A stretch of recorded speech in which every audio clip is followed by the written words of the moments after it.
3368. Thank you, Mr. President. Colleagues of the Senate, this amendment would eliminate the vague line item for the gubernatorial transition at $150,000. I did a little research on the transition costs in Iowa based on official documents and media reports. Here's what I know. The legislature appropriated $25,000 when Governor Vilsack, Lieutenant Governor Peterson administration took office in 1999. The legislature appropriated $170,000 during the 2006 session for the forthcoming transition for Culver and Judge administration.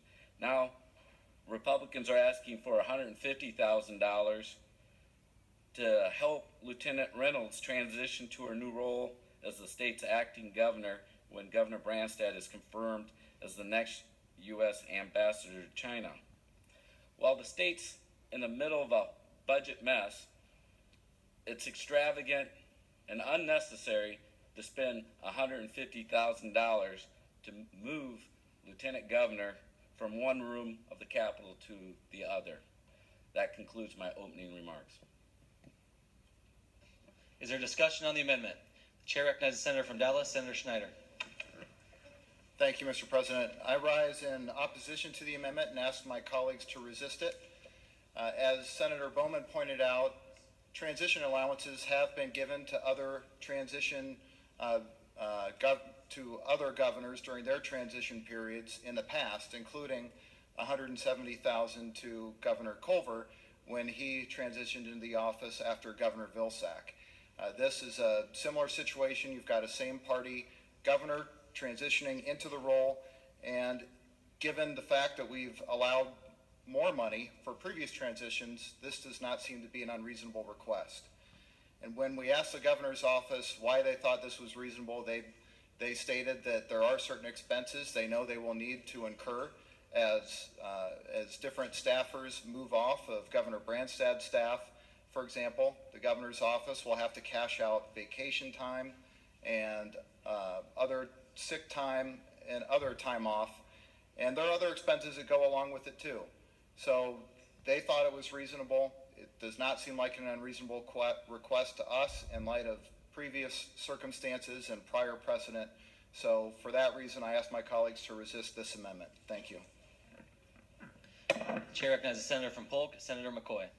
Thank you, Mr. President, ladies and gentlemen of the Senate. In light of the fact that we're about to cut $16 million in field staff for the Department of Human Services, who are front lines investigators of child abuse investigations and elder abuse investigations, I think this is unnecessary. I think it's wasteful, and I look forward to Senator Bowman's closing remarks where he will ask for a record on this wasteful amendment. The chair recognizes the senator from Wapello, Senator Chilgren. Thank you, Mr. President. Colleagues, it was only a few days ago that we were reminded in this chamber that we are one of three branches of government, that we have a responsibility to fund and to trust those other branches with their funding. The executive branch has made this request. I think it's only fair that as the branch of government that handles the purse strings, such a reasonable request should be granted in deference to their position as one of those co-equal branches of government. Thank you. The chair recognizes the senator from Dallas, Senator Schneider. Thank you, Mr. President. One point that I forgot to make is that the language in the bill specifically provides that the allocation states that they can only spend so much. Well, as laid out, it says $150,000 or so much thereof as is necessary. So just because we've allocated that amount doesn't mean they will spend that entire amount, but they did believe that this was an amount that was adequate to give them the flexibility they needed. Thank you. Seeing no further discussion, the chair recognizes the senator from Jackson for final remarks on Amendment 3368. Thank you, Mr. President. I appreciate Senator Snyder's comments, but again, this request comes on top of the governor's already existing budget. The office has $2.2 million with no decreases in FTEs. They currently have 23.9 FTEs. We're all sacrificing this year. We've surrendered 10 per diem days. We're not allowing any travel out of state or per diems for out of state learning opportunities for the legislature. The judicial branch is taking cuts. What work-related expenses is the governor's office cutting? None. There's no sacrifice from the governor's office on his own personal transition here.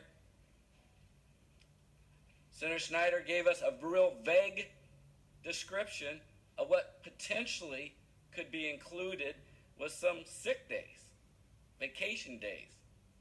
Be nice to know exactly what that would be. $150,000 may not seem a lot to you, but the median income for a family in the state of Iowa is $55,000. That's almost taking 3 families in total wealth for the year, putting it there and saying, Lieutenant Governor, you move across the hall and hopefully you can get it done for that price. That seems excessive to me. I would just ask the body to stand up for Iowa taxpayers and vote yes on this amendment. Save the Iowa taxpayers $150,000 they can make do within their already existing $2.2 million and make the government work.